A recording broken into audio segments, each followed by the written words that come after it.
Bismillahirrahmanirrahim. Assalamualaikum warahmatullahi wabarakatuh.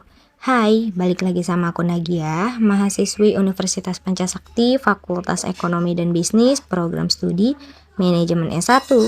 Nah, kali ini kita akan membahas mengenai mata kuliah pengantar ekonomi makro tentang 9 soal ekonomi makro. Nah, dari soal yang pertama, perilaku ekonomi dalam suatu perekonomian yang akan menggerakkan roda ekonomi suatu negara, terdiri dari perusahaan, rumah tangga, dan pemerintahan. Nah, ketiganya akan saling ketergantungan dan membutuhkan. Buatlah diagram aliran melingkar dari ketiga perilaku ekonomi tersebut dan jelaskan peran masing-masing. Jadi perilaku ekonomi di sini ada 3, perusahaan, rumah tangga, dan pemerintah. Nah, ini dia diagram aliran melingkarnya. Kita akan jelaskan mengenai diagramnya. Nah, dari rumah tangga konsumen sebagai pemilik faktor-faktor produksi seperti tanah, tenaga kerja, modal, dan skill. Menjualnya ke pasar faktor produksi. Sebagai balas jasa akan diterima uang berupa sewa, upah, bunga, dan laba. Dari penghasilannya, rumah tangga konsumen akan membelanjakan uang untuk membeli barang dari pasar barang, membayar pajak kepada pemerintah, atau membeli barang import. Selisih dari penghasilan dengan pengeluarannya digunakan untuk ditabung. Selanjutnya kita bahas mengenai rumah tangga produsen yang membeli faktor-faktor produksi dari rumah tangga konsumen dan memberikan uang sebagai balas jasa rumah tangga konsumen. Selanjutnya rumah tangga produsen memproduksi barang atau jasa dan dijual ke pasar barang atau diekspor. Hasil penjualan tadi yang berupa uang digunakan selain untuk membayar faktor-faktor produksi, juga digunakan untuk membayar pajak kepada pemerintah dan melakukan investasi. Selanjutnya rumah tangga pemerintah atau negara memperoleh pendapatan dari penerimaan pajak pribadi, pajak usaha, bea masuk, dan sumber lainnya.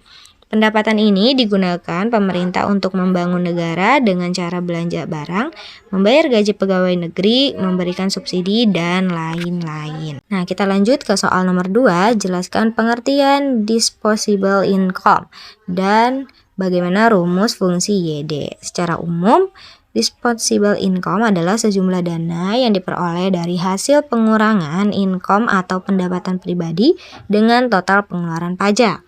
Nah, jadi rumusnya yaitu disposable income sama dengan pendapatan dikurang buka kurung, pajak langsung ditambah pengeluaran lainnya. Bagaimana bentuk fungsi dari konsumsi setelah dikurangi pajak?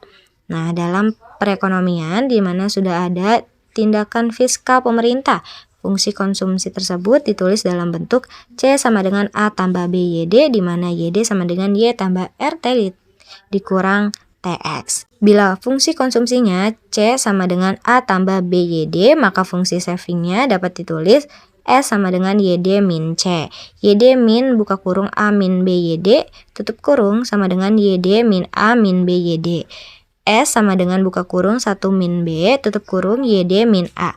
Mengingat bahwa YD sama dengan Y tambah TR min TX. Maka fungsi konsumsi dapat ditulis C sama dengan A tambah B buka kurung Y ditambah TR min TX. Atau C sama dengan A tambah BY tambah BTR min BTX. Soal nomor 4, keseimbangan pendapatan nasional 3 sektor apabila pendapatan sama dengan pengeluaran. Bagaimana fungsi keseimbangannya? Jelaskan. Jadi lump sum tax meskipun bersikap oksigen tetapi tetap mempengaruhi konsumsi karena mengurangi pendapatan atau YD sama dengan Y dikurang TX. Multiplier investasi dengan sistem pajak tetap. Pendapatan nasional dapat berubah sebagai akibat dari perubahan investasi. Persamaan pendapatan nasional keseimbangan adalah Y sama dengan CO min CTX tambah I tambah G dibagi 1 min C. Soal nomor 5, jelaskan maksud sifat hubungan di antara MPC ditambah MPS sama dengan 1 dan APC tambah APS sama dengan 1. MPC merupakan hasrat untuk mengkonsumsi akibat dari perubahan pendapatan, sedangkan MPS merupakan hasrat untuk menabung akibat dari perubahan pendapatan, dan APC adalah rata-rata hasrat untuk mengkonsumsi, dan APS adalah rata-rata hasrat untuk menabung. Soal nomor 6, bagaimana perekonomian suatu negara jika PDB lebih besar dari pendapatan PNB? Jika produk domestik bruto lebih besar daripada PNB, maka menunjukkan bahwa investasi negara asing di dalam negara lebih besar daripada investasi negara tersebut di negara lain. Hal ini menunjukkan perekonomian negara tersebut belum maju karena masih menerima banyak modal dari luar negeri. Nomor 7. Salah satu manfaat perhitungan pendapatan nasional adalah untuk mengetahui struktur perekonomian negara. Bagaimana cara mengetahui struktur perekonomian negara? Berdasarkan sektor-sektor perekonomian yang berkontribusi terhadap pendapatan nasional. Nah, dengan memperhitungkan pendapatan nasional, akan diketahui struktur perekonomian suatu negara.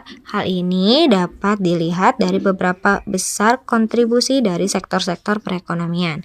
Terdapat pendapatan nasional jika sektor agraris yang lebih dominan dalam pendapatan nasional, maka struktur ekonomian negara tersebut agraris. Namun, jika pendapatan nasional dominan berasal dari sektor industri, maka struktur ekonomi negara tersebut adalah industri.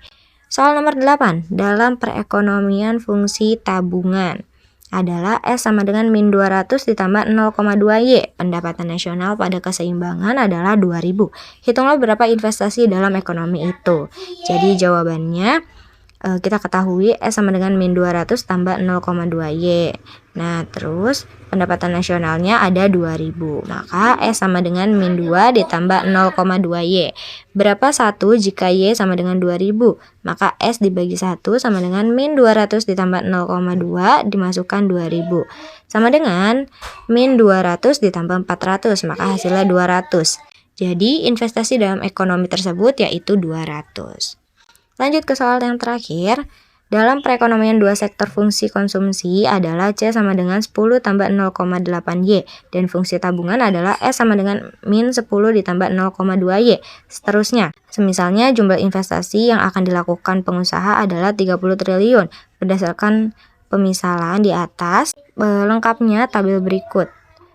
Nah, angka-angkanya dalam triliun rupiah.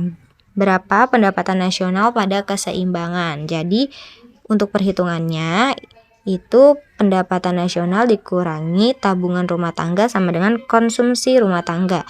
Nah, konsumsi rumah tangga ditambah investasi perusahaan sama dengan pengeluaran agregat. Nah, investasi perusahaannya tadi kan 30 triliun rupiah. Maka C sama dengan 10 tambah 0,8Y sama dengan 10 ditambah 0,8 masukin Y-nya 0 sama dengan 10. S sama dengan min 10 ditambah 0,2Y sama dengan min 10 ditambah 0,2, Y-nya jadi 0 sama dengan min 10. Nah, di sini ada contoh tabelnya yang sudah dibuat. Jadi pendapatan nasional dikurangi tabungan rumah tangga maka dapat konsumsi rumah tangga. Contohnya 0 dikurang min 10 sama dengan 10, 50 dikurang 0 sama dengan 50, 100 dikurang 10 sama dengan 90 dan seterusnya. Nah, di sini konsumsi rumah tangga ditambah investasi perusahaan sama dengan pengeluaran agregat. Maka seperti contohnya di sini ada 10 ditambah 30 sama dengan 40, 50 ditambah 30 sama dengan 80, 90 ditambah 30 sama dengan 120 dan seterusnya. Itu dia penjelasan kita mengenai 9 soal ekonomi makro. Apabila ada kesalahan dari penyampaian dan pengerjaannya, mohon dimaafkan dan semoga jika benar bisa bermanfaat. Terima kasih. Wabillahi taufiq wal hidayah. Wassalamualaikum warahmatullahi wabarakatuh.